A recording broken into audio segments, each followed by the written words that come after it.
పెళ్ళైనా పండగైనా వేడుక ఏదైనా పట్టుచీరల ప్రత్యేక వేదిక వారాహి సిల్క్స్.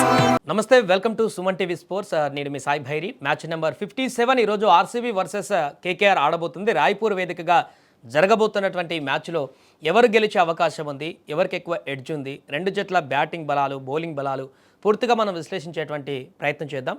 ముందుగా ఇది రాయ్పూర్ వేదికగా జరుగుతున్నటువంటి మ్యాచ్ కాబట్టి ఇక్కడ ఇప్పటివరకు జరిగినటువంటి ఒక 10 మ్యాచ్ల గురించి చూస్తే హెడ్ టు హెడ్ ఆర్సీబీ ఉన్న కేకేఆర్ 4 మ్యాచ్లో ఆర్సీబీ గెలిచింది, 6 మ్యాచ్లో కేకేఆర్ గెలిచింది. బట్ ఈ సీజన్లో మాత్రం కేకేఆర్తో పోలిస్తే ఆర్సీబీ స్ట్రాంగ్గా ఉంది కాబట్టి ఈ మ్యాచ్ కీలకంగా మారబోతుంది. ఎందుకంటే కేకేఆర్ ఈ మ్యాచ్ ఓడిపోతే ప్లే ఆఫ్స్ నుంచి ఆల్మోస్ట్ నిష్క్రమించేటువంటి పరిస్థితి ఏర్పడుతుంది.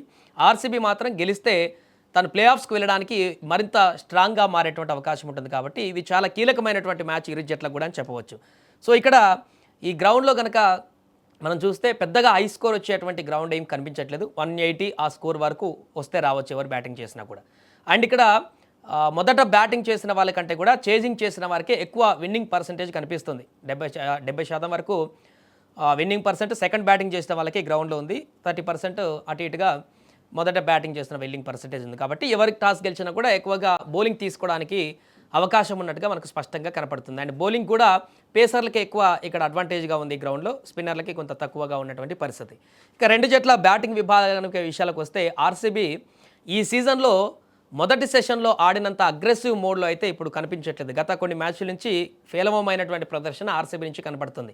మొదట 6-7 మ్యాచ్లు చూస్తే అసలు ఆర్సీబీని ఎవరైనా టచ్ చేయగలుగుతారా, ఇంత విధ్వంసకరమైనటువంటి బ్యాటింగ్ తోటి దూసుకువెళ్తున్నటువంటి ఈ టీంని, మళ్ళీ డిఫెండింగ్ ఛాంపియన్గా ఉన్నటువంటి ఈ టీంని ఎవరైనా టచ్ చేయగలుగుతారా అనేటువంటి ప్రశ్నలు, అనుమానాల నుంచి ఇప్పుడు అసలు కనీసం ఆర్సీబీ ప్లే ఆఫ్స్ వరకు వెళ్తుందా లేదా అనేటువంటి ఒక క్వశ్చన్ మార్క్. ఆల్మోస్ట్ వెళ్తుంది, కానీ అంత దారుణమైనటువంటి వైఫల్యంతో ముందుకు వెళ్తుంది. దాంట్లో ప్రధానంగా కోహ్లీ వైఫల్యం గత 2-3 మ్యాచ్ల నుంచి.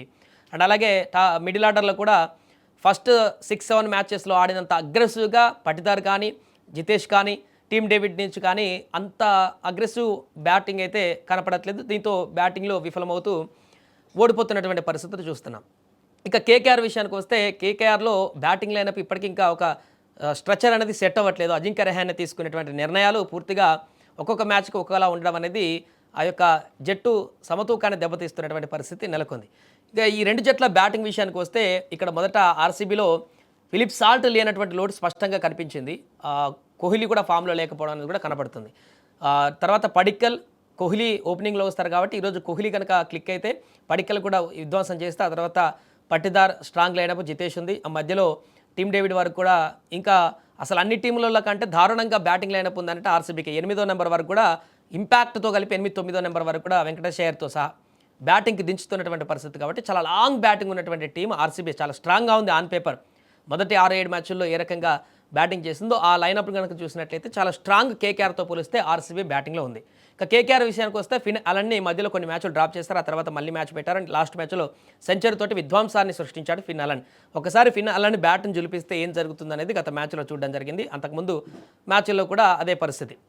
ఫిన్ అలన్ మళ్ళీ ఈ మ్యాచ్లో ఉంటాడు. ఫిన్ అలన్ కనుక నిలబడితే ఒక 6-10 ఓవర్లు పూర్తిగా స్కోర్ అందనంత ఎత్తుకు ఎదిగేటువంటి అవకాశం కనిపిస్తుంది. అయితే ఓపెనింగ్ జోడియే ఇంకా సెట్ కానటువంటి పరిస్థితి. అజింక్య రహానే కనుక ఓపెనింగ్ మరలా వచ్చినట్లయితే ఆ ప్లేస్లో నరైన్ కానీ, సిఫర్ట్ కానీ వారిని కనుక ఇంట్రడ్యూస్ చేస్తే కొంత బెటర్ రిజల్ట్ వచ్చే అవకాశం ఉంది కేకేఆర్. కానీ అలా చేయకపోవచ్చు. అజింక్య రహానే మళ్ళీ ఫినాల్ దిగేటువంటి అవకాశం ఉంది.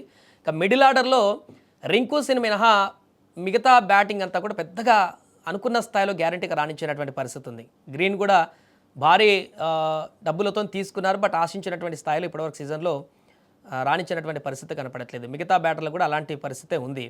సో రింకు సింగ్ ఒక్కడే కొంత భారాన్ని మోస్తూ ముందుకు తీసుకువెళ్తున్న పరిస్థితి ఉంది. కాబట్టి బ్యాటింగ్లో కొంత ఆర్సీబీ స్ట్రాంగ్గా కనిపిస్తుంది. బట్ ఇన్ కేసు ఒకవేళ ఫినాలను కనుక ఆడినట్లయితే విధ్వంసం సృష్టిస్తే భారీ స్కోర్ దిశగా కేకేఆర్ వెళ్ళేటువంటి అవకాశం స్పష్టంగా కనిపిస్తుంది. ఇక బౌలింగ్ విషయానికి వస్తే ఆర్సీబీలో చాలా అద్భుతమైనటువంటి బౌలింగ్ లైనప్ అయితే మనకు కనపడుతుంది కేకేఆర్తో పోలిస్తే. కేకేఆర్లో సునీల్ నారాయణ్, వరుణ్ చక్రవర్తి ఫామ్లోకి రావడం అనేది చాలా కలిసి వచ్చేటువంటి అంశం వీరికి. మిగతా వారు కూడా ఈ గత 2-3 మ్యాచ్ల నుంచి అద్భుతమైన ఫామ్లోకి రావడంతో బౌలింగ్లో కూడా కేకేఆర్ ఆర్సీబీ కంటే కూడా కొంత స్ట్రాంగ్గా కనిపిస్తుంది. బట్ కేకేఆర్ ఉన్నటువంటి బౌలింగ్ విభాగంతో పోలిస్తే ఆర్సీబీ బౌలింగ్ విభాగమే కొంత స్ట్రాంగ్గా ఉందని చెప్పవచ్చు. ఇక్కడ భువనేశ్వర్ కూడా అద్భుతమైనటువంటి హాజల్వుడ్, భువనేశ్వర్ చాలా ఒక మ్యాచ్లో ఏం చేస్తారో మనం చూసాం. ఒక్కసారి వారికి కనుక ఆ పిచ్ కనుక స్వింగ్ దొరికిందంటే అవతల బ్యాట్స్మెన్లు ఎంత పెద్దవాళ్ళైనా కూడా వాళ్ళని ఇబ్బంది పెట్టి బయటికి పంపించేటువంటి పరిణామం ఆర్సీబీ బౌలర్ల దగ్గర ఉంది. సో ఇప్పుడు కేకేఆర్ కూడా అటువైపు నుంచి కూడా అదే రకమైనటువంటి స్పిన్ మంత్రంతో ఎక్కువగా డిపెండ్ అవుతున్నారు కాబట్టి వాటికి తోడుగా మిగతా స్పేసర్లు కూడా కొంత సపోర్ట్ చేయగలిగితే, గ్రీన్తో సహా మిగతా వాళ్ళు సపోర్ట్ చేయగలిగితే బౌలింగ్ డిపార్ట్మెంట్ కూడా స్ట్రాంగ్ ఉంటుంది. బట్ ఆర్సీబీ బౌలింగ్లో కూడా స్ట్రాంగ్గా ఉందని చెప్పొచ్చు. సో ఇక్కడ ఎవరు బ్యాటింగ్ చేసినా కూడా పెద్దగా 200 స్కోర్ అయితే చూసేటువంటి అవకాశం ఉండకపోవచ్చు అనేది కనపడుతుంది. అక్కడ ఉన్నటువంటి గ్రౌండ్ యొక్క చరిత్రను బట్టి చూస్తే, గత కొన్ని మ్యాచ్ల నుంచి అక్కడ వస్తున్నటువంటి రిజల్ట్స్, అక్కడ వస్తున్నటువంటి స్కోర్ని బట్టి చూస్తే మనకు అర్థమవుతుంది. ఏదేమైనా కూడా ఈ మ్యాచ్లో ఎవరు ఫేవరెట్గా ఉంటారు, ఎవరు గెలిచేటువంటి అవకాశం ఉందని చెప్పేసి అనుకుంటే, కేకేఆర్ ఈ మ్యాచ్ ఓడిపోతే ఎలిమినేట్ అయ్యేటువంటి పరిస్థితి ఆల్మోస్ట్ 99% ఉంటుంది. ఆర్సీబీ గెలిస్తే ప్లే ఆఫ్స్కి దగ్గరికి వెళ్ళడానికి అవకాశం ఉంటుంది. కాబట్టి రెండిటికి చాలా డూ ఆర్ డై కాబట్టి ఈ మ్యాచ్ చాలా టఫ్గా ఉండబోతుంది. 50-50గానే ఫైట్ అయితే కొనసాగబోతుంది. బట్ స్లైట్ ఎడ్జ్ మాత్రము ఆర్సీబీకి ఉందని చెప్పొచ్చు. ఒక 55% ఆర్సీబీ గెలిచేటువంటి అవకాశం ఉంటుంది, 45% కేకేఆర్ గెలిచేటువంటి అవకాశం ఉంటుంది. సో ఏమైనా ఫిన్నాలను కనుక విధ్వంసం సృష్టిస్తే ఆ పర్సంటేజ్ మారేటువంటి అవకాశం కూడా ఈ మ్యాచ్లో మనం చూడొచ్చు.